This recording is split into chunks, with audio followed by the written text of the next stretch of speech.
اعوذ باللہ من الشیطان اللعین الرجیم بسم اللہ الرحمن الرحیم۔ السلام علیکم یا علی مدد۔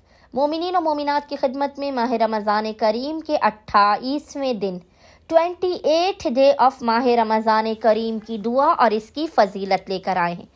جو مومن یا مومنہ آج کے دن اس دعا کو پڑھے گا، خداوند متعال اسے جنت الفردوس میں 1,00,000 نور کے شہر عطا کرے گا، اور وہ شہر ایسے ہوں گے کہ جس کے ہر گھر کے اندر 1,000 در اور یاقوت کے تخت ہوں گے، اور ان تخت پہ ایک بیوی جو کہ حور العین ہوگی بیٹھی ہوگی۔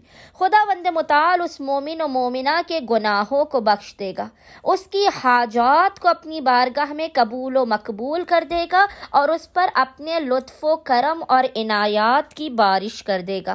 ماہ رمضان کریم کے 28ویں دن کی دعا یہ ہے: اللہم وفر حظی فیہ من النوافل واکرمنی فیہ باحضار المسائل وقرب فیہ وسیلتی الیک من بین الوسائل یا من لا یشغلہ الہاہ الملیحین۔ ترجمہ: اے اللہ، آج کے دن نفلی عبادت سے مجھے بہت زیادہ حصہ دے، اور اس میں مجھے مسائل دین یاد کرنے سے عزت دے، اور اس میں تمام وسیلوں میں سے میرے وسیلے کو اپنے حضور قریب تر فرما۔